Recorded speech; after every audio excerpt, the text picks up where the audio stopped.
Bienvenidos mis amigos una vez más a esta serie de resúmenes del libro El conflicto de los siglos.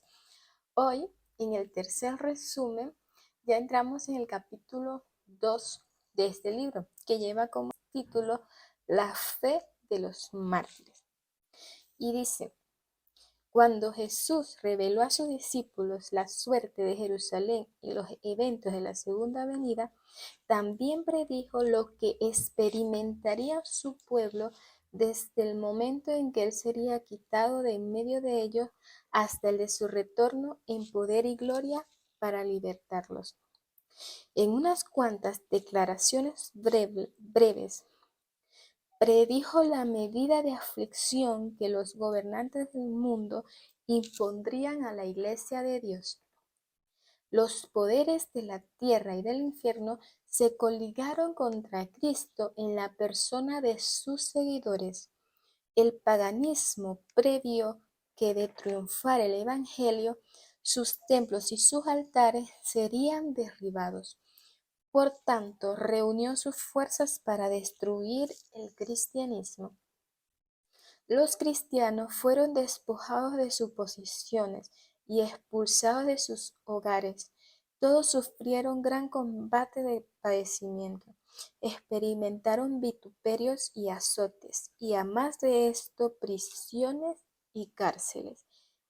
Nobles y esclavos, ricos y pobres, sabios e ignorantes, todos fueron muertos sin misericordia. Esas persecuciones, que empezaron bajo Nerón cerca del tiempo del martirio de Pablo, continuaron con mayor o menor furia por varios siglos. Muchos eran arrojados a las fieras o quemados vivos en los anfiteatros. Algunos eran crucificados, a otros los cubrían con pieles de animales salvajes y los echaban a la arena para ser despedazados por los perros. Doquiera buscasen refugio, a los discípulos de Cristo se los perseguía como animales de rapiña. Bajo las persecuciones más feroces, esos testigos de Jesús conservaron su fe sin mancha. Con palabras de fe, paciencia y esperanza, se animaban unos a otros para soportar la privación y la desgracia. La pérdida de todas las bendiciones terrenales no pudo obligarlos a renunciar a su creencia en Cristo.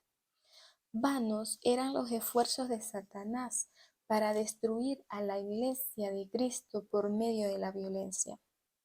Los siervos de Dios eran asesinados, pero su obra seguía siempre adelante. El Evangelio cundía más y el número de sus adherentes iba en aumento. En vista de esto, Satanás se propuso oponerse con más éxito al gobierno de Dios al implantar su bandera en la iglesia cristiana. Si podía engañar a los seguidores de Cristo e inducirlos a ofender a Dios, decaerían su fortaleza y resistencia y estabilidad, y ellos mismos vendrían a ser presa fácil. Entonces el gran adversario se esforzó por obtener por medio de artificios lo que no consiguiera por medio de la fuerza. Cesó la persecución y la reemplazaron las peligrosas seducciones de la prosperidad temporal y del honor mundano. Los idólatras fueron inducidos a aceptar una parte de la fe cristiana, al par que rechazaban otras verdades esenciales. Profesaban aceptar a Jesús como Hijo de Dios y creer en su muerte y su resurrección, pero no tenían convicción de pecado ni sentían necesidad de arrepentimiento o de cambio de corazón. Inmediatamente la iglesia se vio en gravísimo peligro. En comparación con esto, la cárcel, la tortura, el fuego y la espada eran bendiciones. Algunos cristianos permanecieron firmes y declararon que no podían transigir. Otros se declararon dispuestos a ceder o a modificar en algunos puntos su confesión de fe y a unirse con los que habían aceptado parte del cristianismo. La Biblia no fue aceptada como regla de fe. A la doctrina de la libertad religiosa se la llamó herejía y sus sostenedores fueron aborrecidos y proscritos. Tras largo y tenaz conflicto, los pocos fieles resolvieron disolver toda unión con la Iglesia apóstata, si ésta aún rehusaba desechar la falsedad y la idolatría. Vieron que esa separación era absolutamente necesaria si querían obedecer la palabra de Dios. No se atrevían a tolerar errores fatales para sus propias almas y dar así un ejemplo que ponía en peligro la fe de sus hijos y la de los hijos de sus hijos. Sin duda, los cristianos primitivos fueron un pueblo peculiar. Su conducta intachable y su fe constante eran un reproche continuo que turbaba la paz del pecador. Por tanto, eran odiados por los impíos, así como Abel fue aborrecido por el profano Caín. Por el mismo motivo que tuvo Caín para asesinar a Abel, los que procuraban librarse de la influencia refrenadora del Espíritu Santo daban muerte al pueblo de Dios.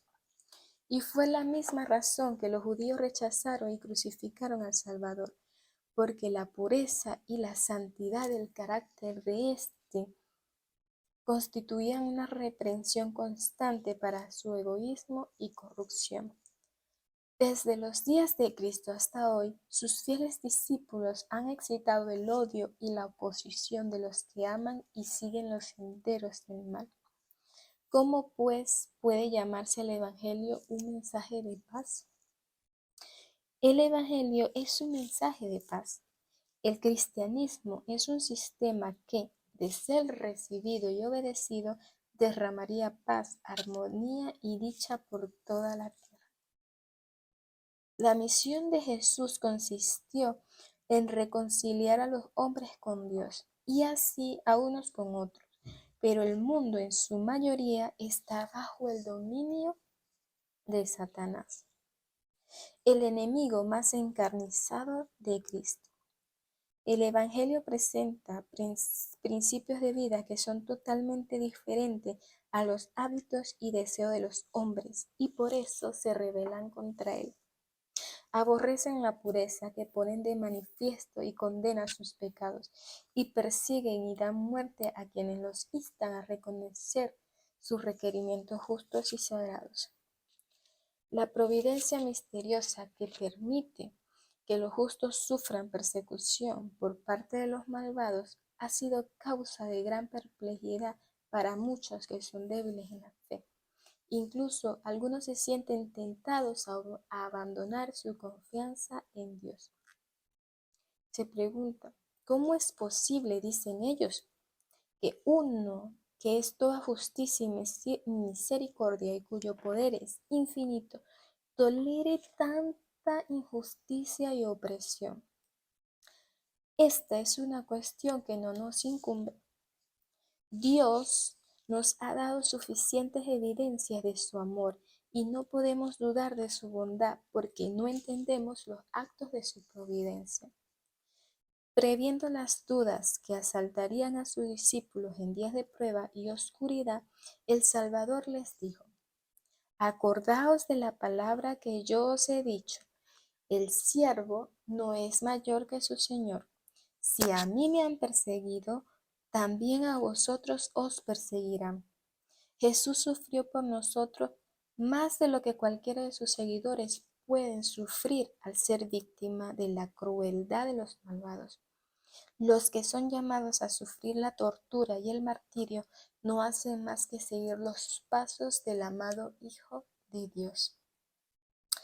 Pronto llega el día de la venganza del Señor, cuando todos los que hayan transgredido su ley y oprimido a su pueblo recibirán la justa recompensa de sus actos, cuando todo acto de crueldad o injusticia contra los fieles de Dios será castigado como si hubiera sido hecho contra Cristo mismo.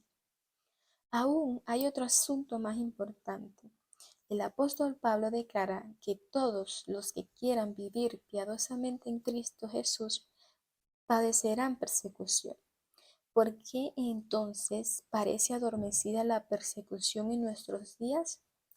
La única razón es que la Iglesia se ha conformado a las normas del mundo y por tanto no despierta oposición.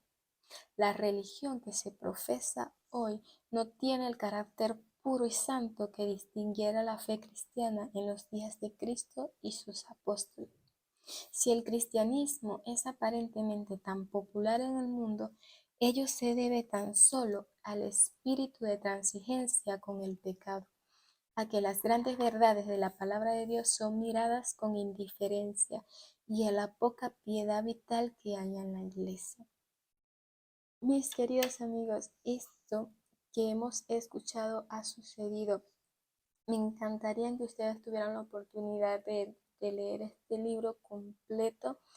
Voy a buscarlo en PDF y se los voy a tratar de dejar en la descripción, ¿vale? Espero que puedan seguir atentos a los próximos resúmenes. Ya en próximos resúmenes entramos al capítulo 3. Así que gracias por estar, que Dios me los bendiga. Les mando un abrazo fuerte.